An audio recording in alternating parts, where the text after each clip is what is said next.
convey my best regards and the best regards of the people of Israel to the independent people of Somaliland. የሶማሊላንድ ዕውቅና ማግኘት ቀድሞ ያስቆጣው የሶማሊያን መንግስት ነው። ፕሬዚዳንት ሐሰን ሼክና የሞቃዲሾ ፖለቲከኞች ክልላዊ ግዛታችን እንድትገነጠል አንፈቅድም እያሉ እየጮሁና እያስጮሁ ናቸው። ከሞቃዲሾ መንግስት ጎረቤት ላይ ያሉት የኦህዴድ ብልጽግናዎች ግን ተገንጠሉልን እያሉ ክልላዊ ግዛቶችን እየተማጸኑ 5-6 ዓመት አለፋቸው። አዳነች አቤቤ ለምን አይሄዱልንም በቃ ተገንጠሉልን እንጂ ብለው ካወጁ ባለፈው ጥቅምት 4 ዓመት ደፈኑ። አብይ አህመድ ትግራይም እንደ ኤርትራ እንዲገነጠል ፍላጎታቸው መሆኑን ገልጸው ለዶሮዋ ስንል በሬውን አናርድም በማለት የትግራይ በኢትዮጵያ ውስጥ መቀጠል ከዶሮ የበለጠ ሚና እንደሌለው ገልጸዋል። ብርሃኑ ጁላ የተሰኙት ኤታማዦር ሹም ታንክና መድፍ አስረክቡንና ተገንጠሉ ካሉ መንፈቅ አለፋቸው። እንዲህ ያለ አገር ገንጣይና ከፋፋይ ጸረ ኢትዮጵያ ስብስብ ወደ ስልጣን ከመጣ በኋላ በአገር ውስጥ የሚያደርገው የመገነጣጠልና የመነጣጠል ዘመቻ አልበቃ ብሎት ሶማሊላንድን ሄዶ እንድትገነጠል ዕውቅና ሊሰጥ ሞክሮ ነበር። ሞቃዲሾ ላይ ያለው መንግስት ግን ክልላዊ ግዛቴን ሶማሊላንድን ብልጽግና ሳያስገነጥላትም ብሎ ዓለም አቀፍ ዘመቻ ማስከፍቶ አሸንፎት አዲስ አበባ ላይ የፈረመውን ውል አንካራ ላይ አስቀድዶት ገብቷል። ይሄ ሆነው አምና በዚህ ሰሞን ነበር። በአገር ውስጥ እንደ ትግራይ ያሉ ክልሎች ቢገፉ አልገነጠል ያሏቸው የኦህዴድ ብልጽግናዎች ሶማሊላንድ ገብተው ግዛት እንድትገነጠል የሚያደርግ የመግባቢያ ውል ከፈረሙ ከአንድ ዓመት በኋላ ቱርክ ወስዶ ያስቀደዳቸው የሐሰን ሼክ መንግስት የእስራኤልን ነገር ማሳካት የሚችል አይመስልም። ጠቅላይ ሚኒስትር ኔታንያሁ እንደ ጠቅላይ ሚኒስትር አብይ አህመድ ውል የለሽ ውል የሚፈርሙ አይደሉምና ደግሞም በብዙ የጂኦፖለቲካና የፖለቲካ ነቢዮች እንጂ እንደ ኢትዮጵያው ጠቅላይ ሚኒስትር በወንጌላውያን ሐሰተኛ ነቢያት እንደ ዳንኤል ክብረትም ባሉ የተረት አባቶች የተከበቡ አይደሉምና ያለ ምክንያት ለሶማሊላንድ አገርነት ዕውቅና አልሰጡም። እናም ሐሰን ሼክ ኔታንያሁን እንደ አብይ አህመድ ማንበርከክና የፈረሙትን ወረቀት ማስቀደድ የሚችሉ አይመስሉም። እንዲያም ሆኖ መንገታገታቸው አልቀረም። አምናና ታች አምና አብይ አህመድን ለማስወገዝ የተጠቀሙባቸውን ቻናሎች አገራትና አካላት በሞላ እስራኤልን ለማስወገዝ አስተባብረዋል። በውስጡ ቁስል ያለበት ሁሉ ነግበኔ ብሎም ተቆጥቷል። ተገንጠሉና ሂዱልኝ እያሉ የአገራቸውን ክልሎች የሚገፉት ብልጽግናዎች ግን ድምፃቸው ጠፍቷል። ከአደባባይ የተሰለበው ድምፃቸው በጓሮ በር መሰማቱ አልቀረም። የተሰማውን እናሰማችኋለን። ከ2 ዓመት በፊት አገር እንድትሆን አድርጋታለሁ፣ ለዚያውም ከኢትዮጵያ አየር መንገድ ላይ ሼር ሰጥቼ አገር ነሽላታለሁ ሲሉ የነበሩት የብልጽግና ሰዎች እውነት ዕውቀትና መርህ አይመራቸውምና ዘንድሮ ሌላ ግንባር ላይ ናቸው። በእርግጥ የሶማሊያና የሶማሌላንድ ልዩነት የማይገባው ህንድ ውቅያኖስና ቀይ ባህርም ያላቸው ርቀትና ልዩነት የማይረዳው የብልጽግና ምዕመን ምን እየተባለ እንደሆነ ይገባዋልን ብሎ መጠየቅ መቀለድ አይደለም። የእስራኤሉ ጠቅላይ ሚኒስትር ለሶማሊላንድ የመገንጠል ዕውቅና ሲሰጡ እንደ ኢትዮጵያው ጠቅላይ ሚኒስትር የአገራቸውን ክልላዊ መስተዳድሮች እንዲገነጠሉ እየገፉ አልነበረም። ይልቁንም ለአገራቸው ብሔራዊ አንድነት የሚጠቅም ውሳኔ ወስኛለሁ ባይ ናቸው። እንዴት የሚለው መሰረታዊ ጥያቄ ነው። ከዚህ ቀጥሎ ሌሎችንም እናንሳ። ለመሆኑ ግን እስራኤል ይህንን ወሳኝ ውሳኔ በመወሰን ዓለም ሁሉ እንዲንጫጫባት፣ ጎረቤቶቿ ሁሉ እንዲያወግዟት፣ መላ አፍሪካውያን እንዲቆጡባት ለምን ፈለገች? ከዚህ የምታተርፈው ነገርስ ምንድን ነው? እስራኤል የብሔራዊ ደህንነት የስጋት ነው የምትለው እስላማዊ አክራሪነትና ሽብርተኝነት ለሞቃዲሾ መንግስትም ዕዳ ነው። ታዲያ ስለምን እስራኤል የአልሸባብን ሽብርተኝነት ከሚዋጋው የሞቃዲሾ መንግስት ጋር ከመተባበር ይልቅ ለተገንጣይ የሶማሊያ ግዛት ዕውቅና መስጠትን ወደደች? ለመሆኑ ግን ሶማሊያ ራሷ እስራኤል ለምትባል አገር ዕውቅና እንዳልሰጠቻት እስካሁን ምን ያህል ይታወቃል? ይችን አረፍተ ነገር እንደገና እንድገማት። እስራኤል በሶማሊያ እስካሁን ድረስ ዕውቅና አልተሰጣትም። ምክንያቱ ምንድን ነው? በነገራችን ላይ እስራኤል ለሶማሊላንድ ዕውቅና ስትሰጥም ይህ የመጀመሪያው አይደለም። ጠቅላይ ሚኒስትር ኔታንያሁም ለሶማሊላንድ ዕውቅና የሰጡ የመጀመሪያው እስራኤላዊ ጠቅላይ ሚኒስትር አይደሉም። ከዚህ ቀደምም ሶማሊላንድ ከእስራኤልና ከእስራኤላዊ ጠቅላይ ሚኒስትር በተመሳሳይ አገር ነሽና አውቅሻለሁ ተብላ ነበር። አንድ አገር ለአንድ ግዛት 2 ጊዜ ዕውቅና ይሰጣልን የሚለውን ጥያቄ እያሰላሰልን እዚህ ጋር የአብይ አህመድ የክፉ ቀን መሸሸጊያ የተባበሩት አረብ ኤምሬቶች ሚናዋ ምንድን ነው ብለን እናስከትል። የነገሩን ክርም ከዚህ አካባቢ ልናገኘው እንችላለን። ጥያቄዎቹንም ለማብራራት ደግሞም ይህንን የጋላ አጀንዳ በጥቂቱ ለመዳሰስ ደቂቃዎችን እንጨምር። አብራችሁን ቆዩ። A video call ends Somaliland's decades-long isolation, Israel becoming the first country to recognize the breakaway region of Somalia. But that's angered Mogadishu as well as African and Arab states. ይህ የአፍሪካ ቀንድን ብቻ ሳይሆን የምስራቅ አፍሪካንም ብቻ ሳይሆን የመላ አፍሪካንም ብቻ ሳይሆን የዓለምን ርዕደ ፖለቲካ ሬክተር ስኬሉን ከፍ ያደረገ ክስተት ነው። በአንዲት ሶማሊላንድ ምክንያት በአንዲት እስራኤል ሰበብ የዓለም የዲፕሎማሲ መድረክ በትንኮሳና በውግዘት ቃላት ተነቃንቋል። ባለግራጁ የእስራኤል ጠቅላይ ሚኒስትር የጋብቻ ቃል ኪዳን ቀለበታቸው እየታየ የሚፈርሙበት ታሪካዊ ገጽ ድምቅ ብሎ እየተነበበ ከሶማሊላንድ ፕሬዚዳንት ጋር በቪዲዮ እየተያዩ በቀጥታ ስርጭት በቴሌቪዥን እየታዩ ያችን የአፍሪካ ቀንድን ቀንድ ያስባለችውን ግዛት አገር ነሽ ብለዋታል። እኔም በሐርጌሳ ኤምባሲ ከፍታለሁ፣ አንተም በቴል አቪቭ ይህንኑ ታደርጋለህ ብለውም ለሶማሊላንዱ ፕሬዝዳንት አብዱላሂ ኢሮ ነግረዋቸዋል። ለይፋዊ ጉብኝት ወደ እስራኤል ትመጣ ዘንድ እጋብዝሃለሁ ሲሉም ጥሪ አቅርበውላቸዋል። ይህ ጠላተ ብዙ ለሆነችው እስራኤል ተጨማሪ ጠላትን የሚያበዛ ውሳኔ ነው ወይስ አዳዲስ ወዳጆችን የሚያዋልድ? ለአንዲት ክልላዊት ግዛት ዕውቅና መስጠት ለዚያውም በርካታ ውግዘትንና ጣጣን የምታስከትል ከ30 ዓመታት በላይ አገር አድርጉኝ ስትል ኖራ ሰሚ ያጣችን ምድር አገር ነሽ ማለት ከትርፉ ኪሳራው አያመዝንም ወይ የሚለውን ጉዳይ መታየት ያለበት ከነባሩ የቴል አቪቭ የውጭ ጉዳይ ፖሊሲ አንጻር ነው የሚሉት ለሴንተር ፎር ስትራቴጂክ ኤንድ ኢንተርናሽናል ስተዲስ የሚጽፉት ካሜሩን ሃንድሰን ናቸው። የእስራኤል የውጭ ግንኙነትና የደህንነት ፖሊሲ የሚመራው ኢራንን ማዕከል አድርጎ ነው። እናም በኢራን የሚደገፉት የሁቲ ታጣቂዎች እስራኤል በጋዛ ዘመቻ ከከፈተች ወዲህ ከየመን እየተነሱ በቀይ ባህርና ህንድ ውቅያኖስ ላይ የሚያልፉ የአይሁዳውያንን መርከቦች ሲያጠቁና ሲያግቱ ቆይተዋል። በመሆኑም እነዚህን ኃይሎች ለመፋለም የእስራኤል ጦር ሰፈር ይፈልጋል። ለዚህም ሶማሊላንድ ተመራጭ ሆናለች ባይናቸው ተመራማሪው። ነገሩን ከባህር ላይ ውንብድና አሊያም ከመርከቦች እገታ እንዲሁም ጥቃት ባሻገር አድርገው ሲያቀርቡት ደግሞ ሐውቲዎች የሚንቀሳቀሱበት የቀይ ባህር ወደ ምስራቃዊ የሜዲትራኒያን ዳርቻ የጦር መሳሪያና ታጣቂዎች እንዲጓጓዙ መስመር ከፍቷል የሚል እምነት ያላት እስራኤል በዚህ ባህር አካባቢ ወታደራዊና የስለላ ኃይሎቿ እንዲሰማሩ ማድረግ ማለት ራሷን ከጥቃት ለመከላከል ትክክለኛ እርምጃ ነው ብላ ስልታለች ሲሉ ያብራሩታል። ስለ ጉዳዩ የጻፉ ዓለም አቀፍ ተንታኞች ሁሉ እስራኤልን ከዚህ ውሳኔ ላይ ያደረሳት ከየመን ዘመቻ ከጸረ ሐውቲ ኦፕሬሽን ጋር የተገናኘው አጀንዳዋ ነው በሚለው ላይ ይስማማሉ። ታዲያ ይህንን ጉዳይ ለምን ከሞቃዲሾ መንግስት ጋር ተባብራ አላደረገችውም? ለምን ከሶማሌላንድ ጋር መወዳጀትና ዕውቅና መስጠትን ያህል ነገር አስፈለጋት የሚል ጥያቄ መመለስ አለበት። ታቻምና አብይ አህመድ ሶማሌላንድን አስገንጥለው ዕውቅና ሊሰጡ ሲሉ ዓለም ተረባርቦ ብቻ ሳይሆን አውግዞ ያስጣላቸው ከሐርጌሳ ጋር ሳይሆን ከሞቃዲሾ ጋር ስራ ብሎ አማራጭ አቅርቦ ነበር። አብይም እሺ ይቅር በሉኝ ብለው ከሶማሌላንድ ጋር ያሰሩትን ውል ቀደው ከሶማሊያ ጋር ለመስራት ሞቃዲሾ ድረስ እስከ መጓዝ ደርሰዋል። እናም ጥያቄው ለምን የእስራኤሉ ጠቅላይ ሚኒስትር ተመሳሳዩን ነገር አላደረጉም የሚለው ነው። አጭሩ ምላሽ እስራኤል ከሶማሌላንድ ይልቅ ሶማሊያን ልምረጥ ብትል ሶማሊያ ለእስራኤል ዕውቅና ያልሰጠች ስለሆነች አብረው መስራት የሚያስችል ፕላትፎርም የላቸውም የሚል ነው።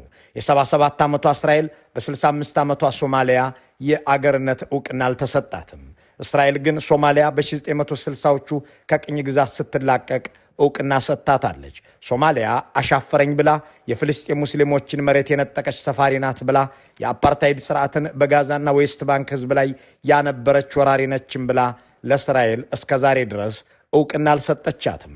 የአሁኑ የሶማሊያ ፕሬዝዳንት ሐሰን ሼክ መሐመድ በመጀመሪያው ዙር የመሪነት ዘመናቸው ከ9 ዓመት በፊት መሆኑ ነው የእስራኤሉን ጠቅላይ ሚኒስትር ቤንያሚን ኔታንያሁን በኬንያ ናይሮቢ በ2016 አግኝተዋቸው አነጋግረዋቸው ነበር። ያ መገናኘት በሁለቱ ሀገራት መካከል የመጨረሻውም የመጀመሪያውም የመሪዎች ግንኙነት ሆኖ አብቅቷል። ሆኖም የሞቃዲሾን ፕሬዝዳንት በብዙ አስወግዟቸዋል። ከአንድ ዓመት በኋላ ሙሐመድ አብዱላሂ ፎርማጆ የተሰኙት ፕሬዝዳንት በሶማሊያ ወደ ስልጣን ከመጡ በኋላ በዚያው በናይሮቢ የአፍሪካ መሪዎች ጉባኤ ይካሄድ ነበር። በዚያ ወቅት ለጉብኝት ናይሮቢ የነበሩት የእስራኤሉ ጠቅላይ ሚኒስትር ኔታንያሁ ፎርማጆን ላነጋግረው ብለው ቢጠይቁም የሶማሊያው ፕሬዝዳንት ፈቃደኛ ሳይሆኑ ቀርተዋል። ያ የፎርማጆ ድርጊትም ከፍልስጤም ፖለቲከኞችና ከሐማስ አድናቆትን ውዳሴንም አስገኝቶላቸዋል። የሶማሊያ መንግስት ከእስራኤል ጋር ዲፕሎማሲያዊ ግንኙነት ማድረግ የለበትም የሚለውን ግን የሞቃዲሾ ፖለቲከኞች ሲያቀነቅኑት የኖሩት አጀንዳ ሆኗል። ሰሞነኛው ክስተት ከተሰማ በኋላ የሶማሊያው ፕሬዝዳንት ሐሰን በኒውዮርክ በነበረው የዘንድሮ የተባበሩት መንግስታት ስብሰባ ላይ ለእስራኤል ዕውቅና እንድሰጥ በአይሁድ ሎቢስቶች ተጠይቄ እምቢ ብያለሁ ማለታቸው ተሰምቷል። እናም በየመን ሐውቲን ለመውጋት ከሶማሌላንድ ይልቅ ሶማሊያን መርጠውና ተጠግተው እንዳይሰሩ መቋዲሾና ቴልአቪቭ ግንኙነት የላቸውም። መቋዲሾ ቴልአቪቭን አታውቃትም። በሐሰን ሼክ መሐመድ አተያይ ጠቅላይ ሚኒስትር ኔታንያሁ ወራሪ በሰው አገርም ላይ የሰፈሩ ብቻ ሳይሆኑ አገር አልባም ሰው ናቸው። እናም ለእስራኤል ዕውቅና አልሰጥም ካለችው ሶማሊያ ይልቅ የአረብ አገራት ሁሉ ለእስራኤል አገራት ዕውቅና እንዲሰጡ የሚያደርገውን የአሜሪካውን ፕሬዝዳንት የዶናልድ ትራምፕን የአብርሃም አኮርድ በሙሉ ልባ የደገፈችውን ሶማሌላንድን መርጠዋል ጠቅላይ ሚኒስትር ኔታንያሁ። This is a wonderful day. It's a historic day.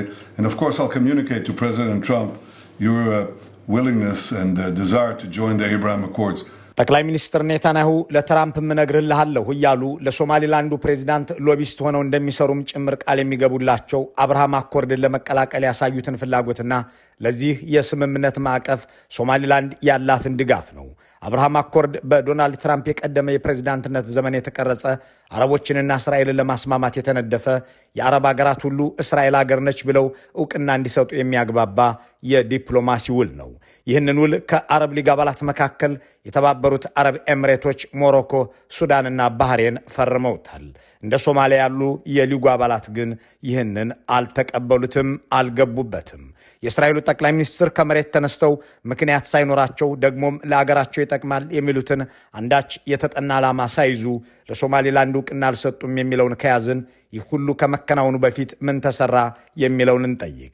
ለዚህ ጥያቄ በቂ ማብራሪያ የያዘ ዘገባ የሰራው የእስራኤሉ ቻናል 12 ቴሌቪዥን የሶማሌላንዱ ፕሬዝዳንት አብዱላሂ ኢሮ ከተመረጡ በኋላ በተለይም በባለፈው ጥቅምት ብቻ በርካታ ምስጢራዊ በረራዎችን ወደ እስራኤል ሲያደርጉ ነበር ብሏል። ወደ ቴልአቪቭ በተጓዙባቸው ምስጢራዊ በረራዎች ራሳቸውን ጠቅላይ ሚኒስትር ኔታንያሁን፣ የመከላከያ ሚኒስትሩን ካትስን፣ የሞሳድን አለቃ ዴቪድ ባርኒያንን እንዳገኙና ከእነዚያ ቁልፍ እስራኤላውያን ጋር እንደመከሩ ዘግቧል። እስራኤል የጋዛን ሕዝብ ልታሰፍርበት ትፈልጋለች ተብሎ ከተጠቀሱት አካባቢዎች መካከል አንዷ ሶማሌላንድ ነች የሚለው ዜና ይራገብ የነበረውም ከዚሁ የአብዱላሂ ኢሮ መመላለስ ጋር በተገናኘ ሊሆን ይችላል።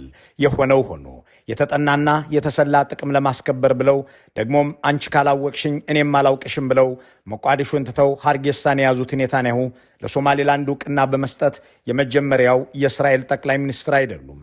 እስራኤልም ለሶማሌላንድ ዕውቅና ስትሰጥ ለመጀመሪያ ጊዜ አይደለም። ሶማሌላንድ ከእንግሊዝ ሶማሊያም ከጣሊያን ቅኝ ግዛት ነፃ ሲወጡ በ1960 እስራኤል ለሁለቱም ዕውቅና ሰጥታ ነበር። በፈረንጅ አቆጣጠር ሰኔ 26 1960 ሶማሌላንድ ነፃ ስትወጣ 35 አገራት ወዲያውኑ አገር ነሽ አውቀንሻል ብለዋት ነበር። ከነዚያ ውስጥ አንዷ እስራኤል ነበረች። ይሁን እንጂ ሶማሌላንድ አገርነቷን ከ5 ቀናት በላይ አላቆየችውም። በታላቋ ሶማሊያ ስር ተቀላቅላ ለመኖር ሐምሌ 1960 ወሰነችና የተሰጣትን ዕውቅና በራሷ ሻረችው። ያኔ ለሶማሌላንድ ዕውቅና የሰጡት የእስራኤሉ ጠቅላይ ሚኒስትር ዴቪድ ቤንጎሪዮን ነበሩ። ቤንጃሚን ኔታንያሁ ለሶማሌላንድ ዕውቅና በመስጠት የመጀመሪያው የእስራኤል ጠቅላይ ሚኒስትር አይደሉም። የሀገረ እስራኤል የመጀመሪያው ጠቅላይ ሚኒስትር ቤንጎሪዮንም ዕውቅና ሰጥተው ነበር የሚያስብለውም ይህ ነው።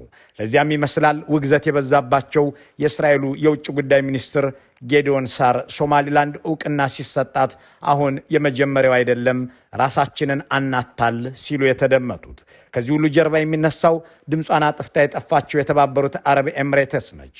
የመካከለኛው ምስራቅ አገራት በርከት ያሉቱ እንደ ግብፅም ያሉ ወዳጆቿ እንደ ቱርክም ያሉት ተቀናቃኞቿ ያወገዙትን ይህንን የሶማሌላንድ የአገርነት ድለላ የከወነችው የተባበሩት አረብ ኤምሬትስ ነች የሚለውን ትንታኔ የሚጽፉ ሰዎች እየበዙ ነው።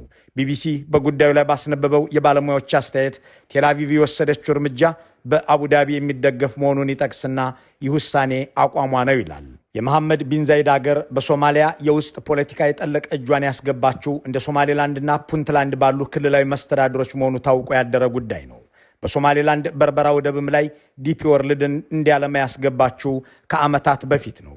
በዚያ ቆንጽላም አላት። በቅርቡ እንኳን በኢትዮጵያ ቤኒሻንጉል ጉሙዝ ክልል ለሱዳን ተላላኪዋ ሄሚቲ በአዲስ አበባ ደላላዋ አብይ አማካኝነት ያስከፈተችው የጦር ማሰልጠኛ ተቋም ቁሳቁስ የተጓጓዘው በዚሁ በሶማሌላንድ ወደብ በበርበራ በኩል አድርጎ መሆኑ ተዘግቧል።